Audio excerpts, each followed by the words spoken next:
Bien, en primer lugar, agradecer especialmente a Antonio Sánchez y a la Asociación de Alumnos La Caverna esta invitación para venir a hablar aquí alrededor de Kant y la modernidad. Siempre es un placer hablar de los temas con los que uno trabaja e incluso pues, hacerlo en un ámbito como este, en donde desde años el kantismo ha tenido presencia, ¿no? Pienso en García Morente, por ejemplo.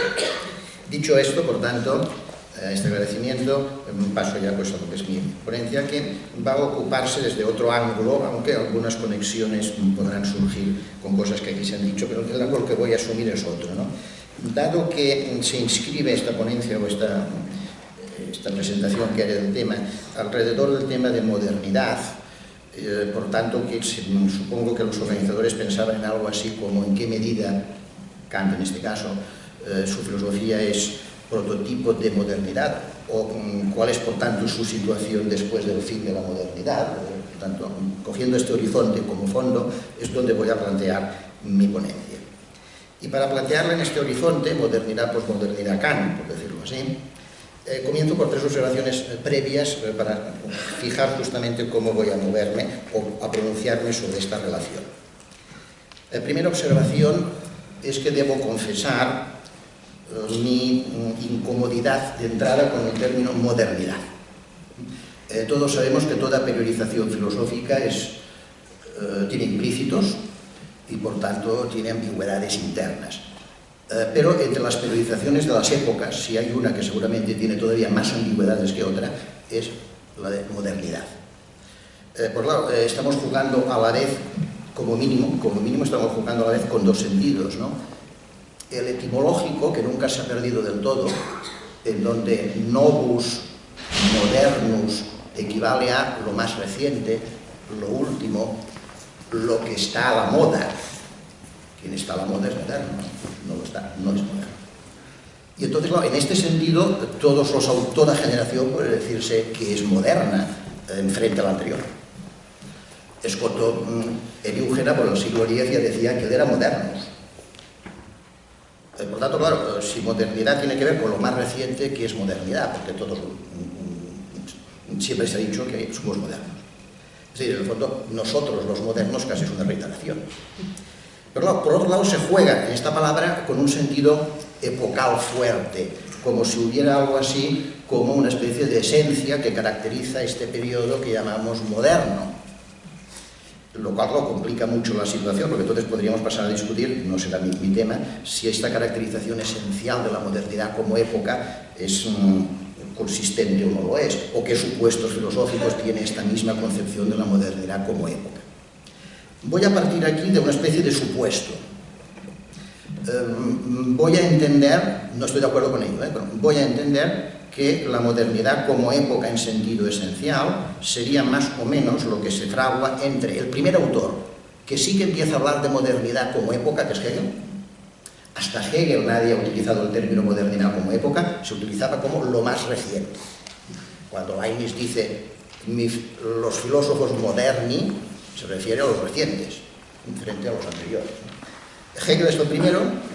Por tanto, voy a partir del supuesto que la concepción que Hegel da de la modernidad no la cogeremos como referencia, independientemente de que pueda aplicarse o no fuera de Hegel, cosa cuestionable.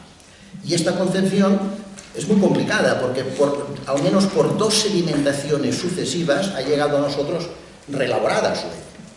La segunda sedimentación es la que tiene lugar con Kuno Fischer, que es el primero que escribe una historia de la filosofía moderna. Porque la forma en que Hegel aborda la filosofía moderna en su sección de historia de filosofía es bastante complicada. Kuno Fischer la simplifica mucho más y ya comienza a aparecer el esquema con que operamos todos. Sobre el esquema de Kuno Fischer, por otra transformación de sentido, opera el neocantismo. La periodización de Kuno Fischer la adopta Cassirer sin ningún problema, como si fuera evidente de suyo. Y sobre esta sedimentación, por tanto, ¿sabes que tenemos tres sedimentaciones? Es sobre la cual Heidegger elabora su concepción de ontoteología. Y entonces la modernidad, por tanto, sobre todo desde la raíz hegeliana, pasa a ser entendida como ontoteología. Y desde esta sedimentación heideggeriana tiene algún sentido decir que somos posmodernos. Toda la posmodernidad está dialogando con la concepción de modernidad como ontología de Heidegger, que a su vez tiene detrás el neokantismo, Kuno Fischer y Hegel. Como se ve, es una concepción semánticamente compleja. Pero bien, voy a partir del supuesto de que más o menos esto es un concepto de modernidad con el que podemos dialogar, sobre todo si parte del objetivo de estas jornadas era modernidad-posmodernidad, ¿no? Por tanto, lo vamos a dar como válido, no entro a discutirlo, sería otro tema. Por tanto, mi ponencia será hasta qué punto la filosofía kantiana, o entender la filosofía kantiana, tiene que ver o no tiene que ver con esta acuñación de lo moderno entre Hegel y la ontología. Para abordar la filosofía kantiana, que evidentemente tiene muchos ámbitos, que aquí ya se ha visto, voy a abordarla desde un ángulo. Por supuesto habría otros, pero voy a abordarla desde un ángulo que me parece que para esta cuestión es muy relevante, y no solo para esta, sino que es una cuestión esencial, yo diría, en cualquier gran autor filosófico, que es el tema de la comprensión o construcción o reconstrucción de qué sea el orden del mundo. Yo pienso que esto a veces no se destaca en su relevancia. Toda gran filosofía o todo gran filósofo, al margen de ocuparse de temas epistemológicos, éticos, políticos, jurídicos, etc., está intentando responder al final a si hay algo así y que sea, en su caso, como un orden del mundo. Orden, evidentemente, en sentido fuerte, que no solo implicaría un orden estrictamente físico, mecánico, determinista, sino que implicaría quizá connotaciones incluso morales o connotaciones de realización, como se decía antes, de la justicia, etc., ¿no? El mundo es orden o no lo es. Que el mundo sea orden no es evidente de suyo. No es un enunciado fáctico ni empírico que el mundo sea ordenado en este sentido, ¿no? Por esto, un autor contemporáneo, comentando un pasaje del Sócrates del Económico de Jenofonte, atendiendo a este tema, dice que la filosofía siempre es cosmética. No es evidente que el entorno sea ordenado. El filósofo entiende comprender o construir o reconstruir, si tiene sentido decir, de este entorno que es orden. Por tanto, la filosofía es cosmética. Vamos a ocuparnos, por tanto, de la cosmética kantiana. Es decir, cómo piensa Kant el orden del mundo. Y este tema es especialmente relevante en todo filósofo, pero en Kant es quizá uno de los que más visible es el tema, porque, recordar lo siguiente, está claro que gran parte de la obra de Kant es filosofía académica. Pero no olvidemos que para Kant la filosofía académica es este trabajo metódico, árido, técnico, lo que luego Hegel diría el duro trabajo del concepto, ¿no? Pero que está al servicio de tres preguntas. Es decir, la razón humana es un dinamismo que está focalizado por tres focos, como sabemos. La filosofía académica es el intento sistemático de responder a estas preguntas. Y no olvidemos que los dos primeras interrogantes se sintetizan en el tercero. Por tanto, toda nuestra filosofía académica, de alguna forma, culmina o debe tener como resultado poder responder dentro de los límites humanamente posibles, esto lo subrayo al final, al tercer interrogante, que, como recordaréis, dice ¿qué me está permitido esperar si actúo como debo? Y tan pronto Kant enuncia así el tercer interrogante, lo explicita diciendo esta pregunta es en parte efectivamente práctica, si actúo como debo, pero en parte también es teórica, porque me estoy preguntando por qué podrá ser del mundo. Por tanto, la relación entre pasado, presente y futuro en conexión con la acción moral. Por tanto, es un cierto saber sobre la totalidad del mundo. Es decir, la tercera pregunta es la pregunta del orden. La totalidad tiene un sentido o no lo tiene, el mundo tiene un sentido o no lo tiene. Y naturalmente, podríamos ya decir desde este momento, si no hubiera esperanza de que hay un orden del mundo, es decir, si la respuesta, mejor dicho, la pregunta de la esperanza no fuera que hay un orden del mundo, es que no habría esperanza, habría desesperación, porque entonces no habría mundo, sino inmundicia. Claro, nuestra pregunta será, por tanto, ver cómo articula Kant su respuesta a que hay mundo y no inmundicia. Por tanto, ¿cuál es la cosmética kantiana? Y en qué medida esta cosmética es moderna, no lo es, o es posmoderna, o cómo se sitúa dentro de esta discusión, supuesto el concepto de modernidad tópico que, como he dicho antes, voy a utilizar. tercera acotación previa. Esta ya nos permite fijar el ámbito y el texto básico al que me voy a referir. Si nuestra pregunta es si la tarea mundanizadora de la filosofía en Kant es o no moderna, claro, hemos de acotar en dónde estarían los textos o el texto más relevante para encontrar esta temática. Como se dice explícitamente en la arquitectónica, en la primera crítica, la crítica de las facultades y de los usos de la razón, diríamos las partes más analíticas, pero sobre todo la primera crítica, porque cuando estuve la primera no hay otra, en principio, como ha dicho antes el profesor Calleja, en principio cuando acaba la primera no pensaba escribir otras. Se dice una cosa interesante, y es que la parte analítica, o la crítica en general, es la propedéutica para después construir el sistema metafísico resultante. Pues bien, este sistema metafísico resultante es donde tendría que aparecer, o donde tiene que aparecer el tema del orden del mundo. Es decir, efectuada la crítica, nuestra pregunta ahora se concreta así, efectuada la crítica, ¿dónde responde Kant al tema del orden del mundo? Desde el fundamento que le ofrece la crítica. En 1781 parece que la respuesta a esta pregunta del orden del mundo se encuentra, en 1781 se encuentra en el canon. Efectivamente, si recordáis el canon, aparte de ser el lugar donde se dan los tres interrogantes justamente, después de, con cierta rapidez, responder al primero, y esta rapidez del primero, como ha dicho antes la profesora Calleja, lo obligará luego a Kant a rehacer toda esta parte del texto, y de aquí saldrá la fundamentación de la metafísica, y luego saldrá la segunda crítica, porque la respuesta al segundo interrogante le parece insuficiente a Kant luego, ¿no? Pero el canon, y esto es significativo, dedica mucho más espacio a responder a la tercera pregunta, justamente. Por tanto, parecería que el tema del orden del mundo en Kant se responde del canon. Y esto efectivamente es así en 1781. Pero como luego vienen dos críticas inesperadas en el 81, y según el concepto kantiano de que la crítica es la propedéutica para el sistema, está claro que después de las otras dos críticas, también la respuesta al orden del mundo que había dado el canon debía matizarse o debía formularse de otro modo.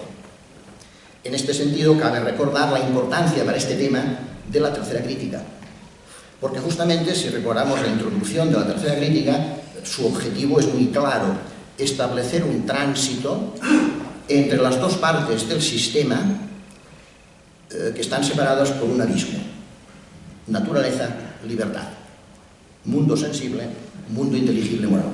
Y claro, observad, podríamos decir ahora, mientras hay abismo, no hay mundo. En todo caso, hay dos mundos. Pero si hay orden del mundo, es decir, la función cosmética de la filosofía, estos dos mundos tienen que como mínimo estar en una cierta relación. Este es el tema de la tercera crítica. Por tanto, no es de extrañar que el tema de la mundanización o de la función mundanizadora de la filosofía en Kant se reestructure bastante respecto al canon del 81 después de los resultados de la tercera crítica. Por tanto, ¿cuál es el texto quizá donde mejor encontramos la respuesta última, más madura, que tiene detrás las tres críticas y no solo la primera, a nuestra pregunta? El texto, por tanto, el que tomo como guía conductor en lo que voy a hacer a partir de ahora, es justamente un texto no acabado, Kant lo deja sin concluir, de un año después de la tercera crítica, conocido como ¿Cuáles son los progresos que la metafísica ha hecho desde los tiempos de Leibniz y Wolff? La forma de este título responde literalmente a un premio que había convocado a la Academia de Ciencias sobre esta pregunta: ¿cómo ha progresado la metafísica desde Leibniz y Wolff? Kant se quiere presentar al premio, finalmente se retira porque no concluye el texto, pero el texto que nos ha llegado es muy completo, falta articularlo un poco desde el punto de vista estilístico, ligar las tres partes del manuscrito, pero el manuscrito realmente desarrolla íntegramente lo que quería desarrollar Kant. Y por tanto es un texto completo de Kant, aunque no editado por él. Y justamente en este texto, observad, es donde Kant ahora va a sacar las consecuencias de las tres críticas.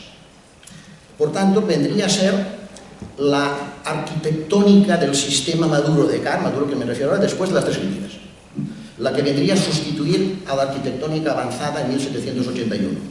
Porque ahora, como veremos, se tienen presente no una sino tres críticas.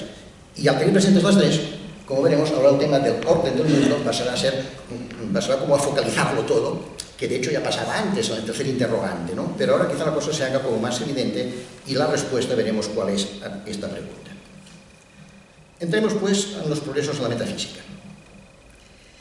Vale decir, aunque no quiero entretenerme en esto, que el texto es también interesante por la forma en que Kant liga aquí el avance de la metafísica desde Leibniz y Wolff a la propia estructura íntegra de la metafísica y a su propia aportación a la metafísica. Hay una especie aquí como de interrelación entre lo histórico y lo sistemático que se podría pensar que sin duda tiene una cierta sugerencia casi hegeliana en algún sentido, ¿no? Pero bueno, no entro en esta cuestión, por tanto simplemente cojo más bien lo que es el texto como tal sin pasar a interpretaciones de segundo orden.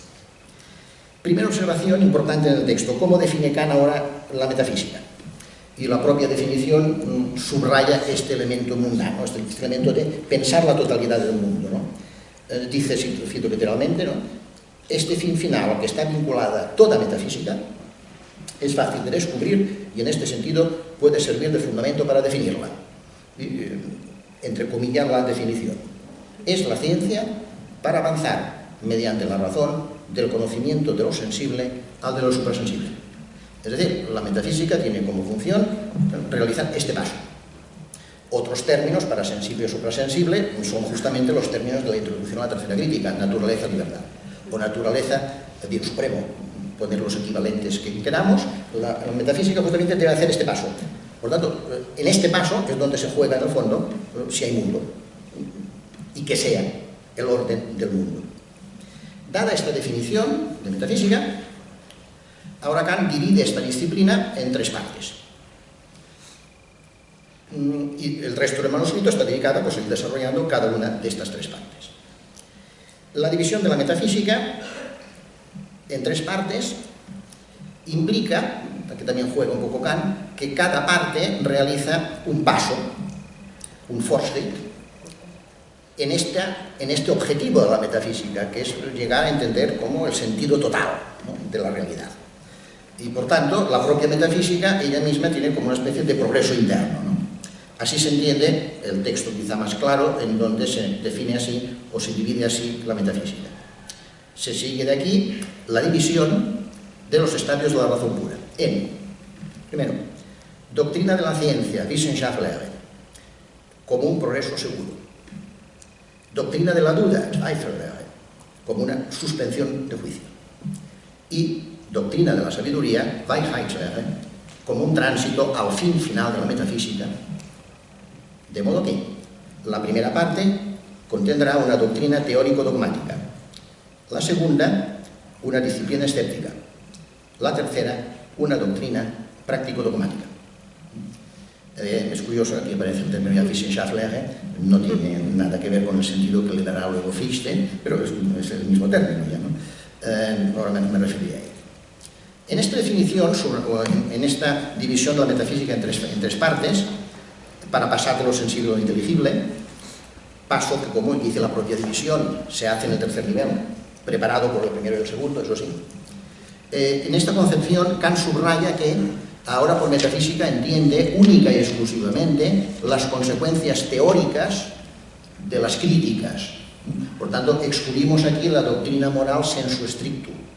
Por tanto, aquí no le interesa fundamentar la moral, pero sí, naturalmente, las consecuencias que la moral pueden tener en el ámbito del mundo. Eso sí, por tanto, digamos, quedaría excluida de esta concepción de metafísica la metafísica de los costumbres como tal. Obviamente no la doctrina de los postulados. Tanto es así que Kant subraya que en esta concepción de metafísica entiende un cierto saber, sobre todo en el tercer nivel también es un cierto saber, que Kant aquí no tiene ningún empacho, en tanto si habla del primer nivel como del tercero, como lo veremos, en utilizar indistintamente el término Erkenntnis. El primer nivel da un conocimiento, pero el tercero también da un conocimiento. Otra cosa es el estatuto y los límites. Pero el tercero tiene que dar un cierto saber si ha de pasar la metafísica a lo inteligible. Y por tanto, si ha pasado a lo inteligible, algún tipo de discurso parece que tiene que poder construir, ¿no? Pues bien, dicho esto, ¿En qué consisten los dos primeros estadios? Y sobre todo, realmente es el que me interesa, el tercero. Doctrina de la ciencia. Bien, aquí es muy claro, si conocéis el manuscrito, o basta con ojearlo, casi mirarlo, casi en diagonal, que lo que hace claramente aquí Kant es recoger lo que serían los resultados sistemáticos de la analítica de la primera crítica.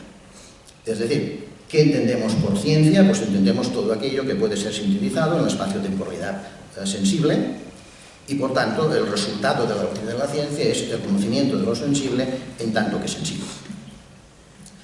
Kant aquí acuña una expresión que a mí siempre me ha parecido muy bonita y que no sé, quizás no se ha sacado todo el juego, ¿no? Y diciendo que en el fondo, visto desde aquí, los principios del entendimiento y por tanto los principios del conocimiento, en el fondo son como una gramática de la experiencia.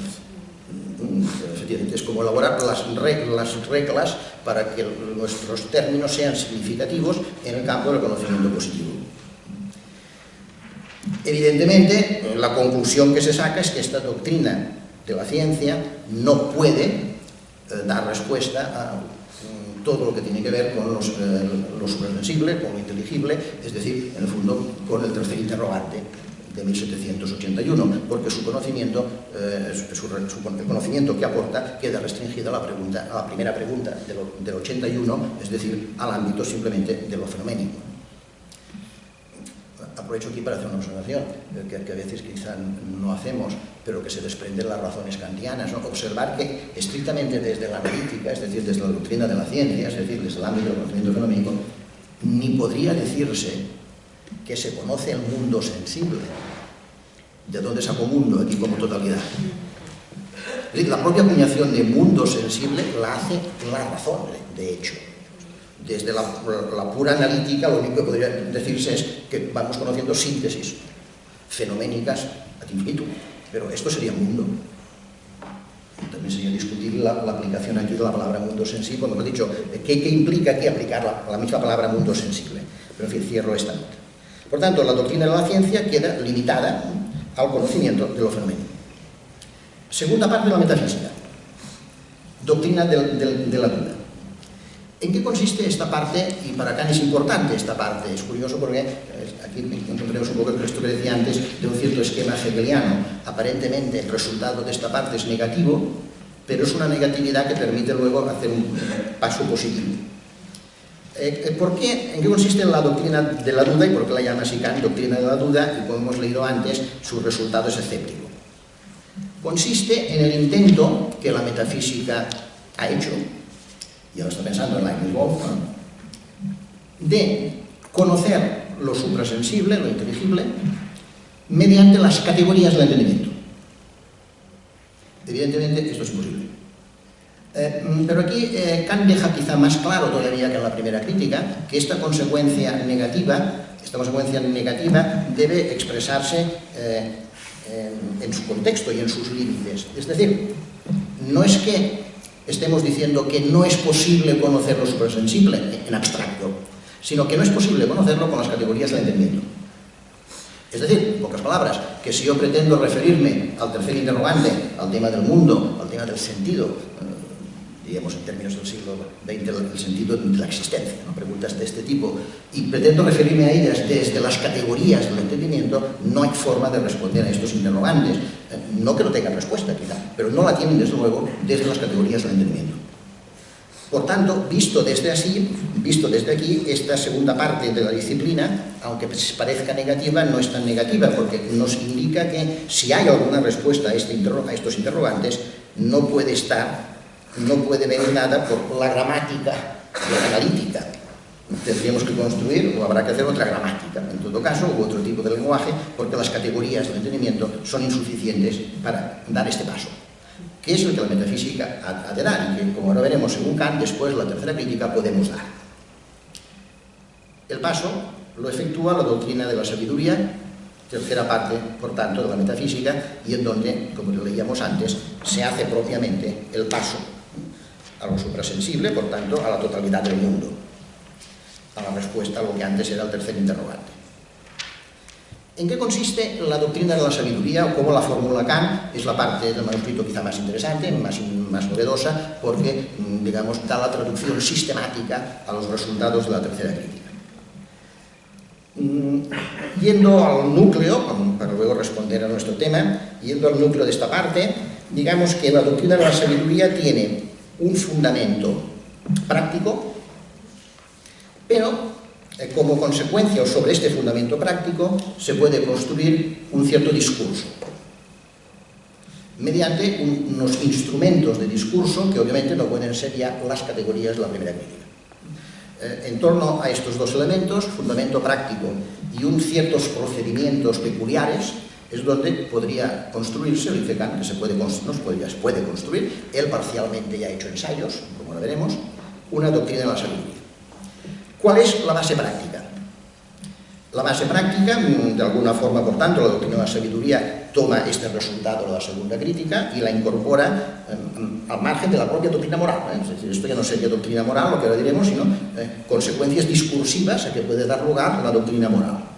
Obviamente, la base práctica son, de hecho, los postulados de la segunda crítica, aunque relativamente reformulados. Porque, como ahora veréis, cuando recoge explícitamente los postulados, ahora los reformula Kant en un lenguaje en donde en los tres postulados subraya y está presente el tema, el mundo. Mundo. No ya sensible o inteligible, mundo. Totalidad consentida. Reformula los tres postulados, hay un pasaje muy bonito y muy sintético, en forma de un credo. El credo de la razón práctica. Así lo llama.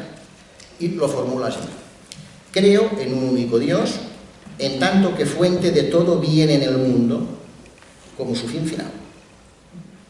Creo en la posibilidad de concordar, en la medida que está en la mano humana, con este fin final, con el bien supremo del mundo. Creo en una vida futura como condición de una aproximación continuada del mundo al bien supremo en el posible. O sea, por tanto, que el credo, este credo con 3 artículos, cada artículo efectivamente matiza un aspecto, pone un cierto aspecto. Evidentemente el primero sería el postulado de Dios, el segundo es el postulado más propiamente de que el mundo tiene un orden interno al cual avanza, el tercero es la inmortalidad de la segunda crítica, pero en los tres pues habrá como el tema de mundo como totalidad ordenada juega un papel evidente, porque en el fondo se trata de esto, de responder al tercer interrogante. Por tanto, la base para la doctrina de la sabiduría estaría en estos postulados, en donde todos ellos apuntan a esto, a que tiene sentido postular un orden, que no es ya lo meramente sensible, lo puramente mecánico. Ahora bien, un discurso a partir de estos postulados que quiera justamente mostrar que en el mundo hay un orden que avanza hacia un fin final y que este fin final tiene que ver con el bien supremo, este discurso, con qué procedimientos, diríamos, cuál es aquí lo que viene a sustituir a las categorías del entendimiento. Muy claramente, en el texto Kant hace ver cómo los procedimientos para elaborar este discurso desde la base de los postulados no pueden ser otros más que los elementos simbólicos, analógicos, que ha introducido la tercera crítica, y combinado lo simbólico y lo analógico con el uso reflexivo de la finalidad. Efectivamente, si recordáis la tercera crítica, su parte, sobre todo el núcleo importante en la segunda parte de la tercera, que es donde donde analiza Kant dentro de qué límites es posible compaginar mecanicismo con finalismo. El resultado de esta compaginación es lo que él llama la técnica de la naturaleza, es decir, pensar que las causas mecánicas están subordinadas a las finales, y como somos fin final, en último término, esto permitiría pensar de alguna forma que la naturaleza y su mecanicismo está subordinada a los fines de la razón, en tanto que práctica especialmente, ¿no? Por tanto, es todo este elemento simbólico-analógico ligado a la noción de finalidad el que permitirá desarrollar un discurso sobre el orden del mundo, ¿no? Literalmente lo expresa así Kant. Así pues, lo que es imposible en una consideración teórica, es decir, el progreso de la razón a lo suprasensible del mundo, diríamos por tanto, el progreso de la doctrina de la ciencia a hablar de un mundo, Allí, mundus noumenon, vivimos. Esto es, en el máximo bien derivado. Aquello es, pues, efectivo en una consideración práctica a fin de colocar el curso de la vida del hombre aquí en la Tierra en igualdad con el curso del cielo. Se puede y se debe suponer el mundo, según analogía con la teleología física que nos permite percibir la naturaleza, como determinado a priori, incluso independientemente de aquella percepción, para coincidir con el objeto de la teleología moral, es decir, con el fin final de toda cosa según leyes de la libertad. La doctrina de la sabiduría, por tanto, si ahora queremos resumir esto, condensarlo mucho, ¿en qué consiste? Pues consiste en aquel discurso reflexionante que, valiéndose de la analogía de la técnica de la naturaleza, es decir, la subordinación del mecanicismo al finalismo, puede pensar la realización de lo suprasensible en lo sensible.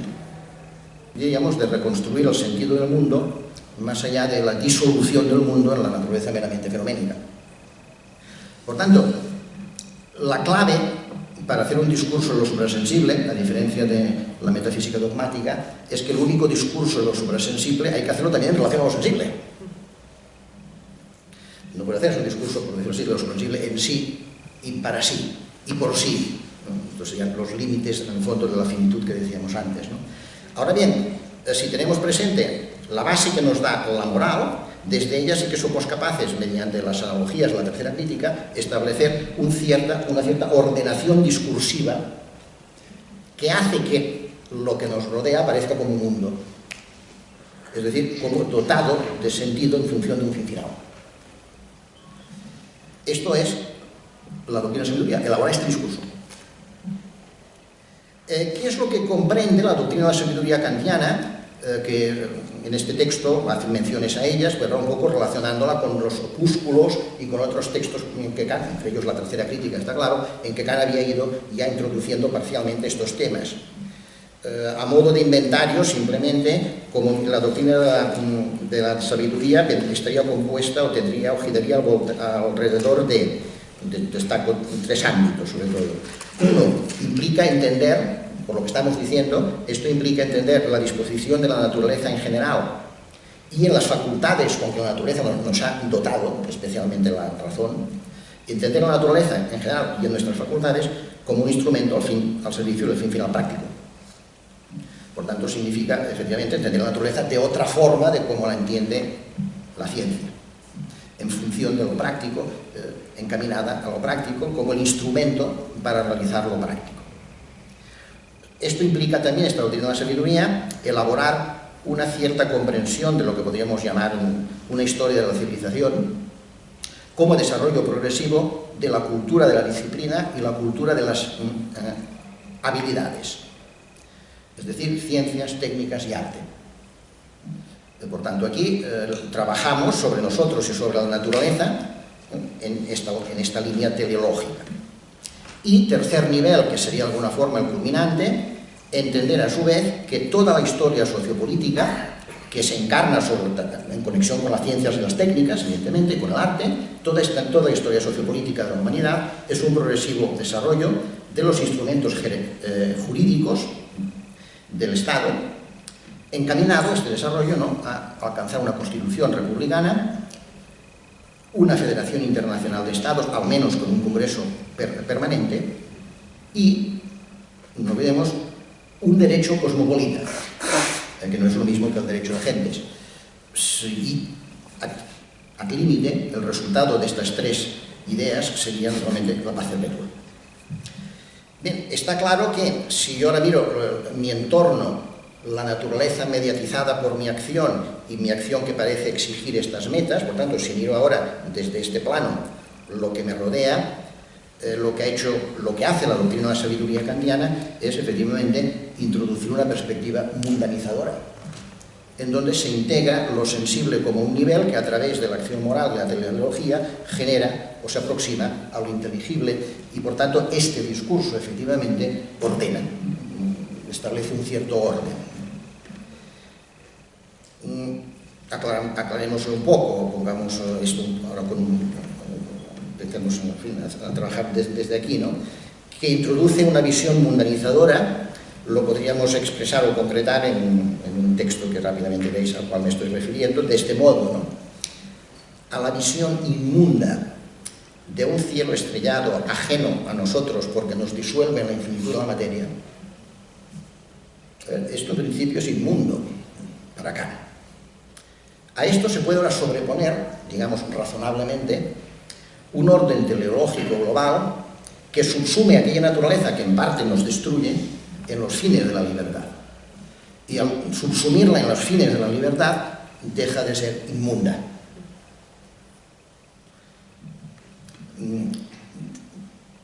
Hay que decir también, simplemente como nota, que en este conocido pasaje, de hecho, el mismo sentimiento que me despierta esta naturaleza que me destruye y que remite al otro nivel, observad que todo el texto está pensado desde la categoría de lo sublime. Es decir, que también está aquí en juego justamente en el texto elementos de la tercera crítica, aunque no lo ha escrito, pero está presente este juego de que si yo no tuviera una naturaleza moral tampoco podría hablar de lo sublime en la naturaleza. Pensar que el juicio de sublime siempre tiene una superficie moral en el fondo, ¿no? Por tanto, el cielo estrellado es inmundo, pero incluso en su inmundicia infinita me puede proyectar al otro lado porque estoy poniendo allí de alguna forma el elemento moral, ¿no? Por tanto, como el elemento moral está coimplicado siempre en mí, a pesar que la materia parece que me destruye, por otro lado, no obstante, el discurso de la sabiduría me introduce a pensar un mundo ordenado.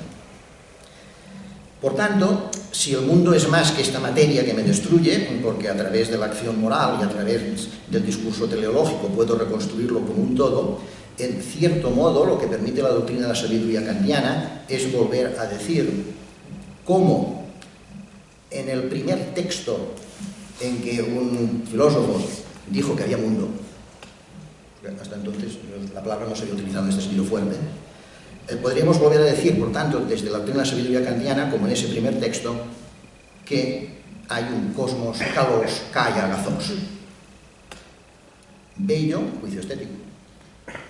Kai agazos, a través de la teleología, subordinación de las causas mecánicas a las finales, hay un sentido moral, por decirlo así. Hay este fin final que a través de la civilización y de las estructuras jurídicas me va acercando al bien supremo posible en el mundo a través de nuestra acción, evidentemente, siempre dentro de todo este marco. Pero dentro de este marco, evidentemente, ahora el mundo vuelve a ser kalos kaya agazos, sin duda alguna. De hecho, observar, incluso se podría querer hacer un cierto juego, las dos partes de la crítica de los juicios son esto. La primera es juicio estético y la segunda es juicio teleológico, que me permite introducir una finalidad en la naturaleza, es pensar un bien supremo en relación con la naturaleza. Kant está reconstruyendo aquí el texto platónico, en el fondo, haciendo ahora un diálogo de pensadores, evidentemente más allá de las letras. Bien, y pudiendo construir este lenguaje, este discurso, que relaciona lo sensible con lo moral, esta visión de la historia y de la naturaleza, dice otra cosa acá interesante, y es que tiene que ver con algo que decía antes Callejo, lo personificaba en el cristianismo, pero se podría hacer un poco más extensivo, ¿no? Dice Kant también en un momento de los progresos de la metafísica, dice, esta doctrina de la sabiduría reconcilia la perspectiva del filósofo, aparentemente abstracta y técnica, con la del hombre común. Es decir, de alguna forma en el hombre común ya hay como una tendencia, una aspiración, un anhelo de orden. Lo que pasa es que en el hombre común este anhelo de orden está espontáneamente. Y como está espontáneamente, por los errores especulativos puede producirse en el entendimiento común esa transgresión metafísica ilegítima. La física nos cuida de las transgresiones ilegítimas, pero no deja de ser cierto, dice Kant, que la sabiduría que hemos ganado aquí tiene que ver, en el fondo, también con el hombre común, ¿no? Dice literalmente, se extrae de aquí una consecuencia remarcable, que el progreso de la metafísica en su tercer estadio es el más sencillo de todos. Y aunque ciertamente se ocupa de lo suprasensible, no lo hace de manera exaltada. Efectivamente, los suprasensibles nos ocupamos de ello en este marco, ¿no? Lo moral como fundamento, y en qué medida sobre esto la noción discursiva de finalidad permite hacer una cierta recomposición de la realidad. No lo hace de forma exaltada, sino que es tan comprensible para la razón humana común como para los filósofos. Pues Esta doctrina se deriva del concepto de la libertad como principio ciertamente suprasensible, pero práctico y así conocible a priori por todos. Por tanto, incluso aquí, la propia filosofía, el resultado de la crítica, viene a coincidir con unas ciertas suposiciones que ya operan en el hombre común, ¿no? Bien. A este discurso mundanizador, teleología histórica, etc., a este discurso mundanizador de la sabiduría, Kant lo llama, y en este contexto utiliza muchas veces el término Erkenntnis. Por tanto, a veces nosotros somos más kantianos que Kant, ¿no? Cuando diríamos, no, el Erkenntnis solo se puede utilizar para los principios del entendimiento. Pero bueno, sí, en el 81 sí, en el 91 no exactamente. Sí, efectivamente, este discurso da un cierto saber. Me permite reconstruir la realidad de una cierta forma. Por tanto, da un cierto saber. Ahora bien, ojo, este saber o este conocimiento del tercer estadio no es el del primero. Y por tanto, lo que estamos diciendo se cuida de enmarcar el estatuto o la validez de esta sabiduría para no hacerla pasar por ciencia. Lo cual, si volvemos a la arquitectónica del 81, perdón, a la disciplina del 81, este es uno de los frecuentes errores de la humanidad, hacer pasar por ciencia lo que no es. Kant evidentemente es bastante precavido sobre este error. ¿Cuál es el estatuto de esta doctrina de la sabiduría o de esta comprensión teleológica del mundo desde la moral?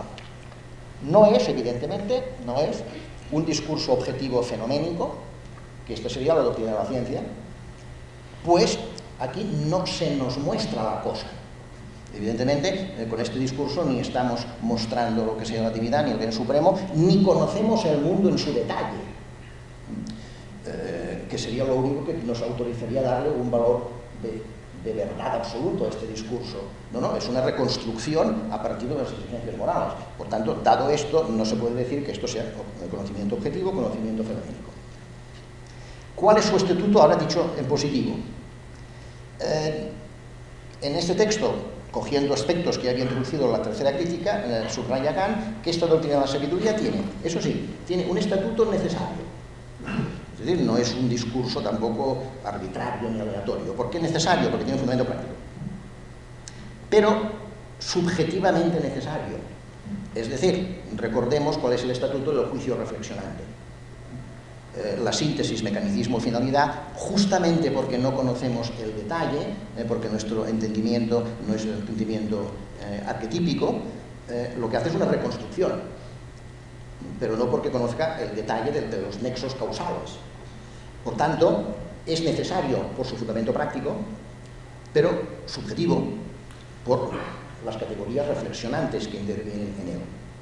Es decir, es un tipo de discurso que se adecua o que estaría mucho más reelaborado, pero que estaría dentro de lo que la primera crítica llamaba idea reguladora, pero que en la primera crítica parecía que la idea reguladora solo podía ser en el ámbito teórico. Ahora, en cambio, tenemos ahora la propia razón práctica es reguladora del discurso. Esto es una cierta novedad respecto a la primera crítica. O bien, lo que decía el texto del 84, también de una forma inicial, idea para una historia de la humanidad, este discurso da una cierta novela, ¿sí? Da un cierto relato, ¿sí? Reconstruye un orden. O, cogiendo la expresión de la tercera crítica, es un como si. Diríamos, idea reguladora, novela, como si, es un discurso verosímil con fundamento práctico. Claro, un discurso verosímil con fundamento práctico no es estrictamente Wissenschaft, en el sentido de la ciencia positiva. Evidentemente no es esto. Pero hay otra característica interesante que tiene este discurso y que Kant lo subraya en varios opúsculos relacionados con la filosofía de la historia, que esta narración, esta regulación, entender así lo que nos rodea, permite, por decirlo así, ella misma se puede convertir en motor coadyuvante a la realización del relato.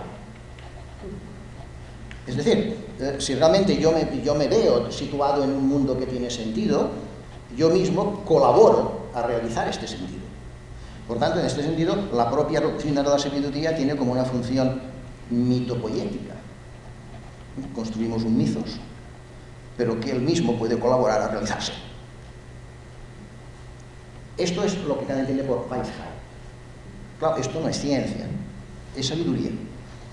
Pero ojo, es el punto en que nuestro conocimiento, y dentro de estos límites que acabo de fijar, puede llegar a hablar de mundo. Porque en otro nivel no podríamos hablar de mundo. Por tanto, la mundanización que se opera en Kant como resultado de las críticas es una mundanización con este estatuto de sabiduría y con estos límites que acabamos de describir aquí. Pero en este estatuto, sin duda, es donde Kant da la respuesta al orden del mundo y donde, por tanto, desde las tres críticas tendría sentido para Kant decir que efectivamente hay un orden del mundo físico-moral, un poco como el Timeo platónico. Bien, si esta es la respuesta kantiana, con ello ahora concluimos y volviendo al inicio, ahora podemos ya responder, ¿es moderna esta doctrina kantiana de la sabiduría del mundo? Si ahora cogemos moderno en el supuesto de lo que modernidad sería, lo que va de Hegel como el espíritu absoluto que se desarrolla a sí mismo, del cual es posible tener Wissenschaft, a la relectura de toda esta tradición desde Hegel, que Heidegger hace como ontología, es decir, que lo propio de la modernidad sería que todo se reduce a representación que asegura la certeza y que esta representación que asegura la certeza asegura, por tanto, el cálculo y el dominio técnico sobre la realidad. Por tanto, si cogemos el despliegue que va de Kant a Heidegger como acuñación de focalidad moderna, sin duda la doctrina de sabiduría kantiana no es moderna, evidentemente. Y no cae en absoluto bajo ninguna de las críticas de Heidegger ni de los posmodernos, porque no corresponde en absoluto a este patrón. Claro, paradójicamente, Kant no sería moderno. Sin duda, en este sentido no. No sé si hay otros sentidos de modernidad. Por esto decía al inicio que me encuentro muy incómodo con según qué se entiende por modernidad. Pero en fin, en todo caso, en este sentido no. Por esto, en este sentido no. Esto lo vio muy bien Kojève, como buen hegeliano. Hay un texto de Kojève que no se suele citar mucho, pero que para mí es tan, no digo tan valioso, pero que aclara mucho cómo piensa Kojève y cómo él lee a Hegel, tan bonito como la introducción a la fenomenología del espíritu, ¿no? Que es un título, lo publicaron sus alumnos también, que se ha publicado como Kant, que son también todo un manuscrito que tenía Kojève casi a punto de publicar, parece ser, en donde se ocupa de Kant, para mostrar la diferencia entre Kant y Hegel. Obviamente la perspectiva de Kojève es quien hace el paso decisivo es Hegel. Pero en un momento del texto, por eso digo aquí, la autoridad de Kojève viene en apoyo de mi afirmación, Kant no sería moderno, es decir, según el modelo hegeliano no sería moderno, dice literalmente Kojève. Pero Kant, él mismo, no ha podido o no ha querido elevarse a la sabiduría hegeliana, Wissenschaft, pues no ha querido admitir la eficiencia de la acción libre o consciente del hombre en el mundo y por consiguiente ha rechazado identificar la verdad discursiva a la historia real. Efectivamente, la filosofía de la historia kantiana nunca se identifica como ciencia con la historia real, porque tiene este estatuto subjetivo necesario, verosímil. Sin duda, Kant se niega a hacer la equiparación hegeliana. Lo veo bien Kojève. En este sentido, Kant, si el modelo de modernidad es Hegel, Kant no es moderno. Dice unas líneas después Hegel, es decir, vuelve a tu tema, es decir, Kant es el máximo de filosofía compatible con el cristianismo. Hegel es ateo. Afirmación que obviamente se puede cuestionar mucho, pero en fin, tal como lo entiende Kojève, tiene un sentido en el texto de Kojève. Pero es curioso por lo que se refiere a Kant. Kant sería el máximo de filosofía compatible con el cristianismo. Es decir, Kant se ha negado a dar un paso que es convertir lo verosímil en verdad, en convertir la doctrina de la sabiduría en Wissenschaft. Claro, si en este sentido no es moderna la posición de Kant en la doctrina de la sabiduría, tampoco lo es en el sentido que Lyotard, en un libro muy interesante sobre justamente la filosofía de la historia de Kant, un libro bonito, pero tampoco evidentemente Kant es moderno en el sentido que critica o que pone ahí en juego Lyotard, que es el sentido que luego pone en juego en otras obras, ¿no? Claro, según Lyotard, lo propio de la modernidad sería que construye relatos metafísicos, es decir, subespecies quientes, subespecies eternitarias, que ahora sabemos que en el fondo simplemente tenían un valor justificativo. En este sentido, obviamente, esto no se puede adecuar a Kant, porque Kant sabe que el discurso de la doctrina de la filosofía no es ni científico ni subespecie eternitarias. Es verosímil, es subjetivo necesario. Es decir, Kant tiene perfecta conciencia Quizá otros autores no la tienen tanto, pero luego Kant tiene que tener conciencia de que, cito, es ciertamente un proyecto extraño, incluso aparentemente absurdo, querer redactar una historia según una idea de cómo habría de marchar el curso del mundo si tuviera que adecuarse a ciertos fines racionales. Pues esta intención parece que con ella más bien puede hacerse una novela que no otra cosa. Kant tiene perfecta conciencia del estatuto complejo de este discurso. Por tanto, la crítica, obviamente, de que estaríamos delante de un gran relato metafísico que hace Lyotard, evidentemente tampoco se sostiene en Kant. Claro, si Kant no es moderno ni en el sentido hegeliano-heideggeriano, ni es moderno en el sentido que critica Lyotard, tendremos que concluir que Kant es posmoderno. Tampoco, por un motivo, porque el discurso de la sabiduría, aunque es, concedamos, débil, es el único posible para Kant. No hay otros relatos posibles porque tiene un fenómeno moral. Es decir, cualquier otro relato no abriría la perspectiva de un mundo, de una esperanza, sino justamente de la inmundicia y de la desesperación. Y como tiene este soporte práctico, el juicio teleológico sobre este soporte práctico solo puede hacer una novela, no otra. En el detalle, naturalmente, esta novela, dice Kant, todavía está por escribir en el detalle, ¿no? Y quizá nunca se escriba del todo, esto es otro tema. Pero el argumento central de la novela, ¿no? Lo que se llama ahora en las series televisivas la Biblia, ¿no? de la novela, de la serie, la Biblia no puede ser otra que esta, por toda la estructura de este discurso. Por tanto, evidentemente, esto tampoco da lugar a una pluralidad de relatos posibles en el sentido postmoderno. Y ahora acabo ya. Si Kant, por tanto, en el sentido heideggeriano no es moderno, ni tampoco es postmoderno en el sentido de Lyotard, que de alguna forma implica o está presente en el concepto de postmodernidad corriente, ¿cómo calificar a Kant? Pues vas a utilizar categorías de este tipo, ¿no? Si es que hay que utilizarlas, ¿no? Mi propuesta desde hace algún tiempo es que mejor no hablar de épocas históricas, sino hablar del siglo XIV, siglo XV, siglo XVI, y de autores. Bien, en todo caso, si no es esto Kant, no será quizá que Kant en esto, en su doctrina de la sabiduría, no digo otras partes de la kantiana, pero sí en el resultado final, no será en el fondo que Kant está más próximo a los antiguos, y que por tanto la misma distinción entre antiguos y modernos quizá habría que replantearse. ¿En qué medida pienso que está más cerca de los antiguos aquí? La doctrina de la sabiduría, hemos visto, es un discurso verosímil. Cuando el Sócrates del Timeo empieza su discurso, lo empieza así.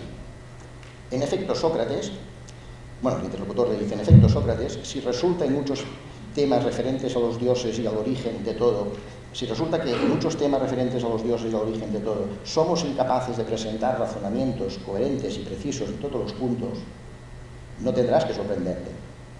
Con que consigamos hacerlos tan verosímiles como cualquier otro, ya tendríamos que felicitarnos, recordando que tanto yo, que hablo, como vosotros, que hacéis de jueces, tenemos una naturaleza humana y, consiguientemente, nos basta con el relato que tenga verosimilitud sin buscar más allá. Ojo, porque el Timeo no es ciencia, es verosímil. Pero humanamente nuestra sabiduría quizá no puede ir mucho más allá en este tema, en el del orden del mundo. El estatuto del Timeo es el estatuto prácticamente de la doctrina de la filosofía de la explicación. Es muy antiguo eso. Pero hay otro elemento que lo aproxima también a los antiguos. Dice Kant en algunos textos que este relato tiene una función terapéutica, es decir, permite curar una cierta enfermedad espiritual, es decir, es cura del alma, tema muy antiguo. ¿Qué enfermedad permite curar? Permite curarnos de la desesperanza, del desasosiego, de la aflicción que nos invade cuando vemos los males del mundo. Y permite, por tanto, generar una especie de equilibrio espiritual, decían los antiguos, una consolatio, que al permitir estar equilibrados, colabora, de hecho, a que podamos actuar moralmente. Porque si estamos bajo la desesperación, quizá no actuaremos moralmente, por más que tengamos un sentimiento del deber. Es curioso porque aquí se introduciría otro elemento más en la estructura moral del hombre, ¿no? O sea, tenemos la ley, la razón, tenemos el sentimiento de deber, pero ahora aparece otro elemento, ¿no? Como una cierta esperanza de fondo, ¿no? Este discurso colabora a esto, porque, como dice Kant en la antropología, la desesperación produce melancolía Y la melancolía, ahora lo repetiré en un texto que citaré, es lo que produce la corrupción de costumbres. Efectivamente, la melancolía genera la inacción, y la inacción genera el conformismo, y el conformismo permite aceptarlo. Este texto que voy a leer efectivamente desarrolla este tema terapéutico de la sabiduría kantiana, y donde pienso que la similitud con temas equivalentes de Séneca, de Cicerón, autores que Kant conocía bastante, es bastante clara, ¿no? Dice Kant aquí: el hombre reflexivo, cuando revisa los males que tanto acaparan al género humano y según parece sin esperanza de mejora, siente una aflicción ignorada por el hombre irreflexivo que fácilmente puede convertirse en corrupción moral, a saber, insatisfacción por la providencia que rige el curso del mundo en su conjunto. Pues bien, es de una gran importancia estar satisfecho con la providencia, es decir, que el orden del mundo, en el fondo, aunque nos haya trazado un camino tan arduo sobre la tierra. Por un lado, para mantener siempre el valor en las penalidades. Por otro, porque en lugar de cargar con la culpa de todo al destino, no perdamos de vista nuestra propia culpa, que quizás sea la única causa de tanto mal, y así no desatendamos el perfeccionamiento propio como remedio. Por tanto, ser sabio implica esto en el fondo también, reconocer que hay un orden y que justamente este orden me permite entender todavía mejor que mi acción es productora de este orden, ¿no? Consolatio, terapéutica, cura del alma. Este texto que acabo de leer, salvando las distancias, que no son tantas, no está muy alejado de este que voy a leer ahora, de Séneca. Digo salvando las distancias porque tampoco son tantas, porque como veréis, Séneca utiliza providencia, utiliza destino, también lo utiliza Kant, y si recordáis, Kant en la Pars Perpetua dice que términos como providencia, destino, etcétera, son de hecho intercambiables, cada uno tiene una cierta connotación u otra, en un contexto es mejor utilizar uno, en otro contexto es mejor utilizar otro, pero en el fondo los términos cumplirían una función parecida, ¿no? Dice Séneca: dejemos por otro momento estas cosas, máximo cuando tú no dudas, dice el interlocutor, no dudas de la providencia, sino que solo te quejas de ella, ¿no? Al mismo tiempo. Pues bien, yo no sufro ni coacción, ni violencia, ni estoy sometido a Dios, máximo cuando sé que todas las cosas se rigen por una ley infalible y eterna. El destino nos conduce, desde el nacimiento está dispuesto lo que ha de durar nuestra vida. Por eso hay que soportarlo todo con coraje, pues las cosas no ocurren por azar, como creemos a veces, sino porque hay un orden. ¿Cuál es el deber del hombre virtuoso? Abandonarse, seguir el destino. Es un gran consuelo, ser corregido por el universo. Sea como sea lo que ha dispuesto que así vivamos y así duramos, también los dioses están sujetos a esta ley. Y una corriente irrevocable se lleva igualmente las cosas humanas y las divinas. El principio creador y rector del universo escribió ciertamente los decretos una vez, pero también los cumple. Ordenó una vez, cumple siempre. Creo que es la misma idea. Por tanto, y con esto obviamente me acabo, la sabiduría kantiana sobre el orden del mundo seguramente está más próxima a los antiguos que a los modernos. No sé si a los posmodernos, al menos los posmodernos no habría pluralidad de relatos posibles, no, en este sentido no. Pero si ello es así, evidentemente quizá una de las cosas que convendría revisar es qué entendemos por eternidad. Y por tanto, si quizá más que leer los filósofos desde estas categorías epocales, siempre discutibles porque tienen unos sedimentos filosóficos detrás y sedimentos a veces muy complejos, no sería más bien que en historia de la filosofía hiciéramos nosotros como los teólogos bíblicos hacen ya desde más de un siglo, es decir, estudiar los autores desde su Sichtblicke, no desde los grandes metaconceptos, sino desde su barrio, en su vida histórica, un poco aquello que Husserl llamaría el mundo de la vida.